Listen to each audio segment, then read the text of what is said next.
the house of where power or top five teams go down today. I mean, first time we won there since 2004. Uh, I mean, the season playing out, as Joe Klatt and Gus Johnson both mentioned. I mean, I've talked about it before, but the season's playing out a lot like last season. Um, and I'm not saying that it's going to be like last season or anything, but the way that we're playing, the way that it's going, where we started out again, we played three pretty much inferior opponents. And yes, I'll call Washington last season a lower opponent. They were not good. They were not a good Pac 10, 12, whatever pack it is this year um, team. Um, I mean, and then we come in, struggle on week 4, like we talked about this morning, against a smaller Big Ten team. We come out and play good football against on the road against a very good, I'll say defensive teams when it comes to that last year Wisconsin, this year Iowa on the road. Um, we played we played well, I can't think of the word right now. Non-hurt us football is what I'm going to say. Just I can't think of the word. No, we didn't hurt ourselves really. Maybe on that drive where we fumbled the football and we got on like the 2 or whatever after our fumble, got it back. But that's really it. Other than that, I think we played a pretty good game. Ben, what do you think?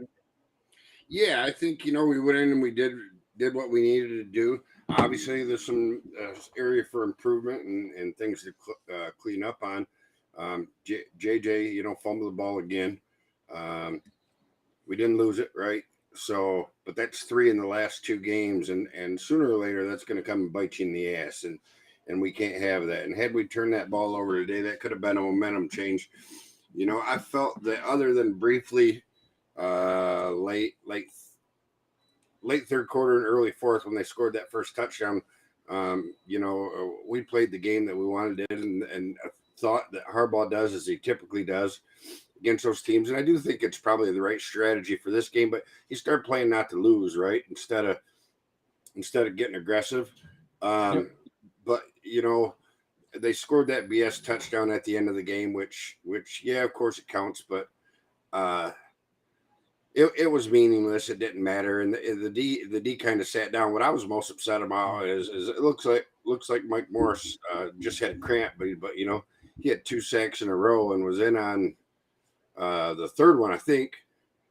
But Yeah, I mean, why even risk it with those guys? There's really almost a zero mathematic possibility of them coming back and taking a win. So solid game, and people forget, these guys are 5.4 points a game is what they're giving up. Number 1 defense in the country. So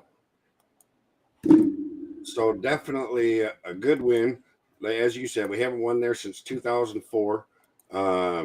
which is only 4. I think we've only played 4 games since then there, but Yeah. which is insane to think just because they're a Big Ten team. But Yeah, so I'm looking at the post game notes on the Michigan website right now. We're 44, 15, and 4 all time there, and or against Iowa, and then we're 16, 8, and 1 in Kinnick. And I would have bet you money that we were 500, and I wouldn't have been shocked if we were below 500 there, just because as we talked about before the game, really tough place to play, and Blake Corum come through again. I forget exactly what he ended up with. I think it was around 140 yards. 29 carries, 133 yards. Yeah, right around 5 yards a carry. So JJ looked good. He was somewhere in the range of 18 for 22 or something like that. All of a sudden, my stats are gone, but I keep deleting. I keep exiting out of ESPN, or else that happened for you. So McCarthy was solid 18 game for 24 against the road against a probably not very good Iowa team, but they're 3-2 now. And the name of the game when you go on the road, especially a place like Kinnick, is to win the game. And that's what he did. JJ 18 for 24, 135, 1 touchdown, 155. Oh, yep, need my glasses. 155. So Hey, Donovan man. Edwards didn't get a lot of action, but he looked good. Didn't see any hint of injury. You know, I mean, when he had a was in touchdown. there. He had the reception, the receiving touchdown. Right. But I'm just 5 carries, 30 yards. Oh yeah, rushing wise, yeah. Yep. But I mean, when Corum's carrying the ball 29 times a game, 29 out of the Right. 42 carries goes to Corum. Right. And that does make me a little bit nervous. I don't know if he can do that, through the meat of our schedule, but right now it's doing what needs to be done. The more and more I watch him, rock solid win. Yeah, the more and more I watch him play, though, the more and more he reminds me of Mike Hart. He does tremendously. And whether it's just hanging on the football, not turning the football over, or whether it's just when you get tackled, kind of Haskins did the same thing last year, and I think that's one thing Mike Hart's teaching is, hey, you get hit, fall forward. Right. Don't get fouled back. And that's one thing you rarely ever see Corum get a negative game. No. Like ever. Because usually if he gets hit, he's like, I'm going to take what I can get and dive forward while he's getting hit. What exactly is a negative gain? How do you gain negative yards? A negative gain would be if you lose yardage. You know what Run for loss. Stop. They say negative gain all the time. No, they don't. Listen to every single sports reporter, sports announcer. You find me one clip of someone saying that was a negative gain of 1 yard. I guarantee that Gus Johnson said it today, or Joe Clark. No, he did not. I negative guarantee gain my ass. That is a sports thing. I wish they had the defensive stats up on ESPN now, but they don't. I know that. I keep refreshing and they're not up. So, but I mean, defensive side, we did what we needed to do. We held them. Other than that one drive where we gave them really good field position, we played bend don't break defense, and then that last drive. But I'm not really counting that drive. I mean, I know it counts, but we played good defense. I mean, we held them to 35 yards rushing. We made made Petrus throw the ball, which is exactly what we needed to do. I mean, he went 21 for 31 for 246, but a lot of that came on those two drives. Right. At the end of the game, the one where they scored, where they started with the ball on the 50-yard line. I mean, you can't really, and that's where the difference comes in at. And I mean, we leave them. You take out that one drive where JJ fumbled that ball, where he went to go throw it, and it was a backwards pass because he got hit. Michigan probably shuts him out, honestly. Yeah. So the defensive stats are up again, right? Junior Colson leads the team in tackles again, 3 solos, 4 assists. We had those sacks at the end of the game. Would we have 4? Well, 3 in a row, and that one would have been. So did they? That fourth down, we would have got it. Did they call that second one a sack or was it an incompletion? Because I thought it was incompletion. I believe they ruled it a sack. So, because that was I was a little bit too hyped at that moment, and just kind of lost my shit there for a second. So I really wasn't paying attention. And then after Oki got in there for the third, whatever they did call it a sack for a third sack, I really lost it. So then Oki hit him again, and I was like, all right, where has this been all game? Like, why are we doing this now? But again, you're playing a team that's probably worn down at this point. We've been wearing them down all day. Right. They don't want any more of this smoke. And I mean, if we can do that every game, I mean, if we play football where we can wear a team down and either 1, stay with them all game, or 2, lead by a little bit and just wear them down slowly, there's not one team in the Big Ten except maybe Ohio State that we can't beat doing that. Yeah, that's what Ohio State did to us for a decade. That's what Bama's done to just about everybody for 15 years.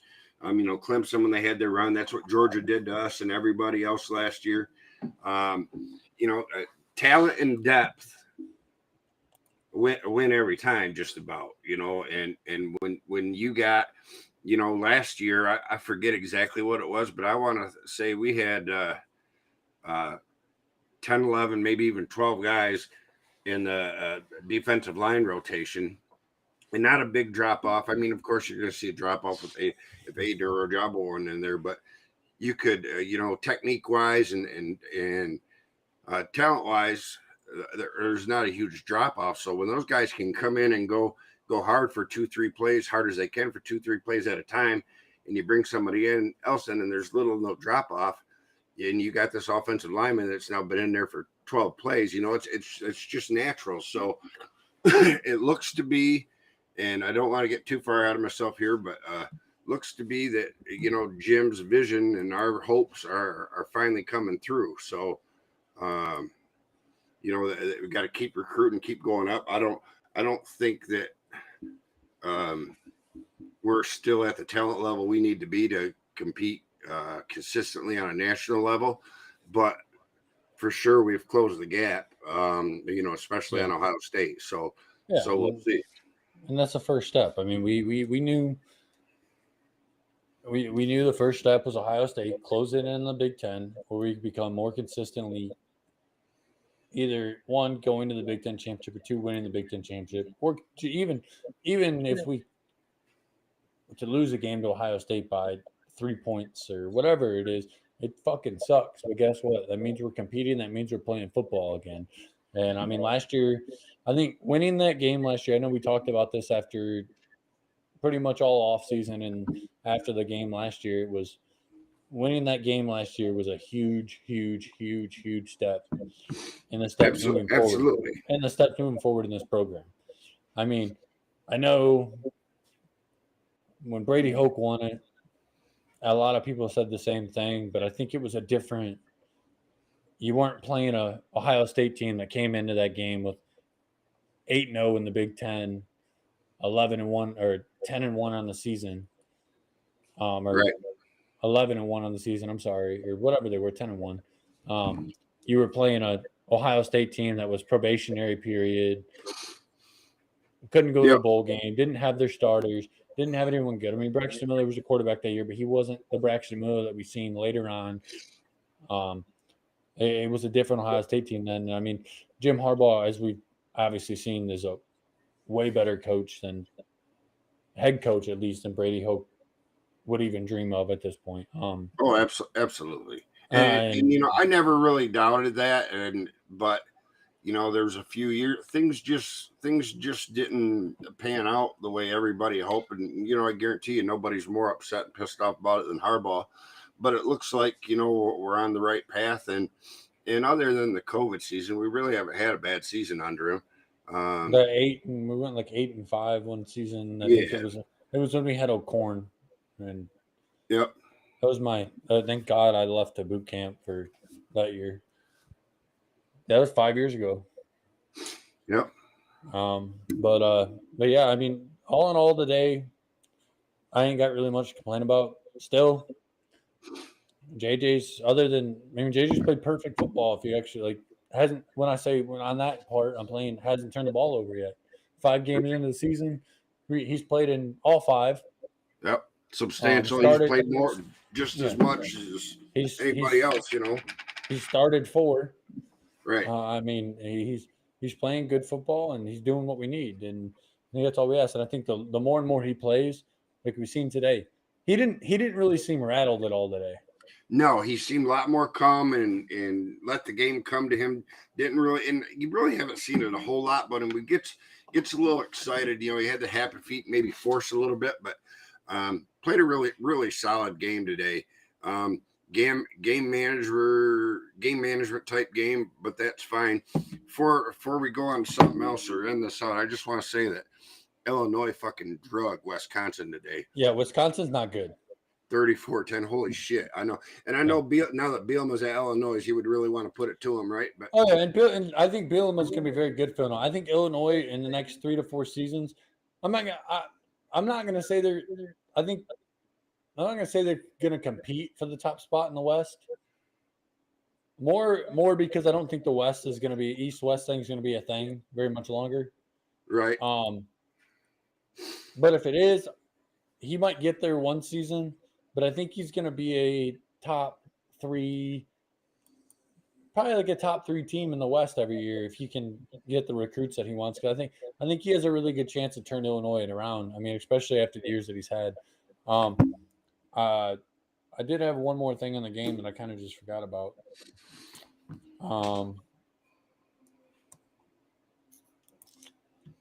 I don't know. I don't remember. It was something cool, like something that was like, I don't know, not a big deal. Not that important if I No, can't so remember it. a couple things real quick. Minnesota lost to Purdue, right? Maryland's up 7-0, 5 minutes into the game against Sparty. That's what I And was about to turn on. and what's our tally so far in our predictions? Yeah, How am yeah, I yeah, doing? yeah, How are yeah, you yeah, doing? yeah, yeah, yeah, yeah. Anyways, it's 2-1. You're 2-1, and I'm 1-2. But well, that's counting the TCU game because there's 7 minutes left and it's a blowout. Which don't know how that happened. I would have Oklahoma, never guessed that. I thought it was going to be a fairly Oklahoma's close game, dead. but TCU surprises a lot of people, and Oklahoma's famous for shitting the bed in big games like that. So, Well, so's Kentucky, and I still picked them. But yeah, thanks, Kentucky. that You're was a good supposed to. game, though. I know, but it shouldn't have been. I don't like Ole Miss, and hey, Rutgers up 7-0, baby. Let's go, Scarlet Knights. And they got the ball back. I know. Oh no, where are you at, Heck? He's at the game. He's at the shoe. Yeah, hey, Ohio. They got got a signal the ball. in toilet water, huh? They got the ball in Ohio State 14, 3rd and 6. So they're about to score again. Dude, if Rutgers beats them, I will talk shit to him till he cries. Listen. So I was texting him, like, me and him text all the time. Like, he's like, I texted him and he goes, I was like, I don't remember what I said. I'm gonna look here. I was like, let's go Scarlet Knights, and he's like, those poor guys are gonna pull off the upset of the year. He's like, I mean, they are undefeated. And I said, watch out, how pissed you gonna be. He said, I'll be staying in Columbus down in a full bottle of Fireball. But yeah, I mean, like I said, that's the best part about college football, man, is it don't matter your team. I mean, when I met him 5 years ago, you know, the first thing me and him I ever heard him say about me. So I had a Michigan, like a mitten sticker with a black M on it on the back of my car. And the first time I ever met him, he got back from that deployment and he's like, what the fuck is this bullshit? And I was like, go blue, motherfucker, like from across the fucking, like where we worked. Right. And but yeah, no, me and him have had good times. Yeah, you know, the back and forth, the trash talk, the banner, whatever you want to call it. That's, you know, me, I live for that shit, right? And you know, that's part of the deal. So you know, wrap up, great win. On to Indiana next week, right? They don't look like they're much, and Harbaugh, I don't think they'll let them sit at Indiana, which, you know, you and I went to a game down there, 6-7 years ago, 2016, I think, and a really cool place to watch a game, I thought. It was like a overextended high school stadium almost, but great place. And then Penn State's going to be a test.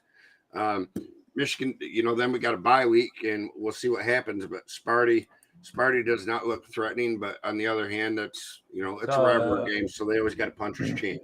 Michigan State just scored, by the way. Did they? Yeah. Yeah, I got the game on here. So I'm gonna point out real quick. So like I said, we're getting, like you just said, we're gonna hit at least the two really tough games in our schedule coming up here.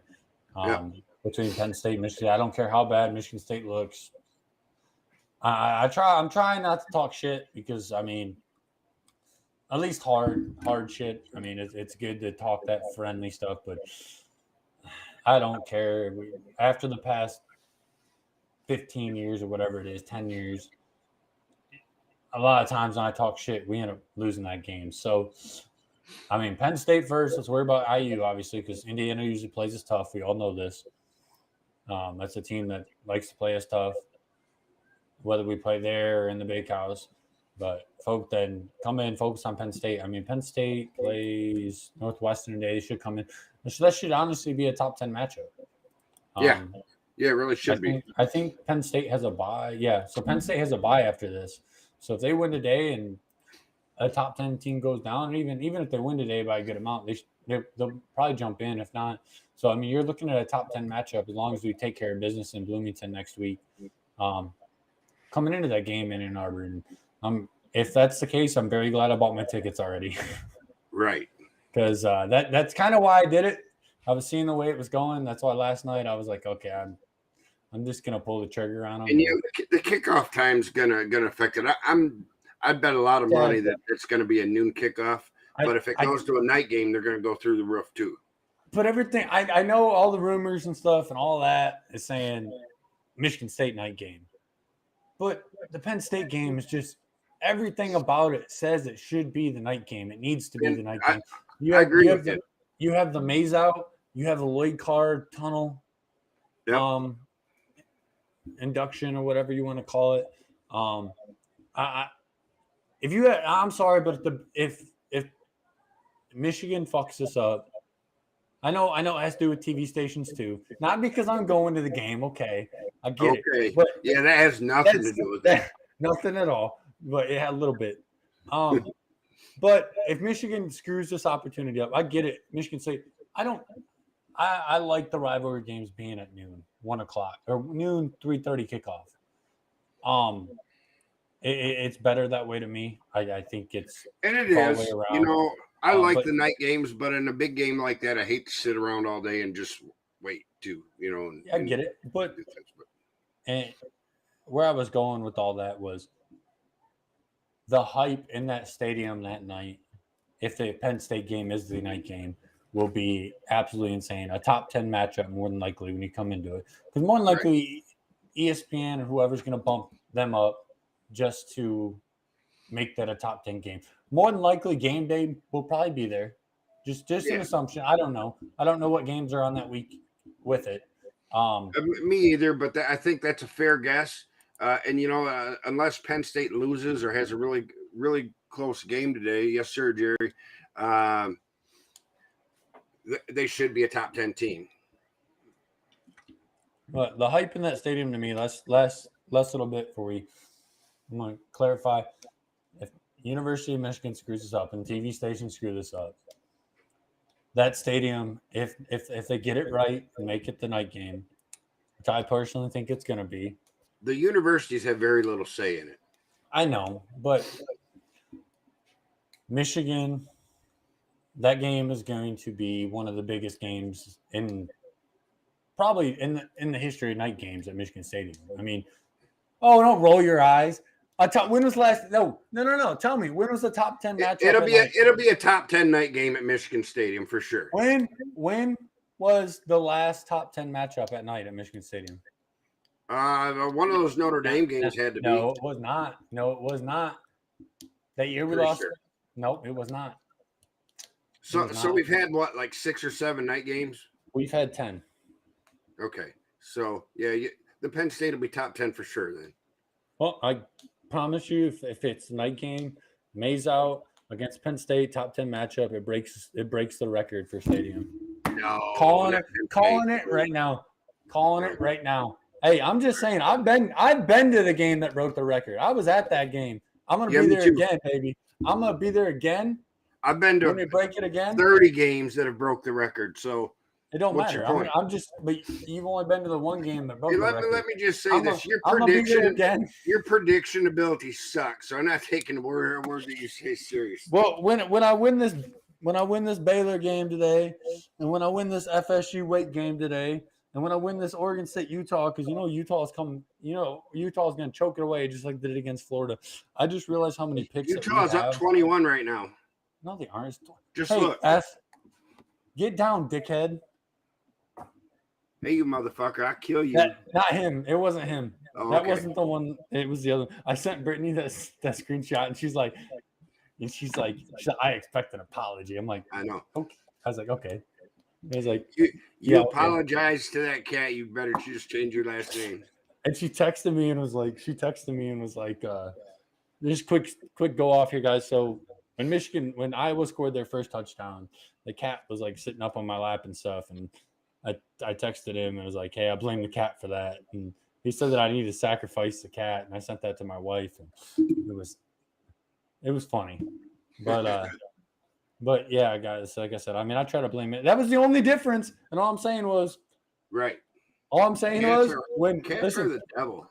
Listen, when I brought up when Iowa scored at the end of the game, when I turned it off, the cat was near me, so I'm blaming the cat again for that score too.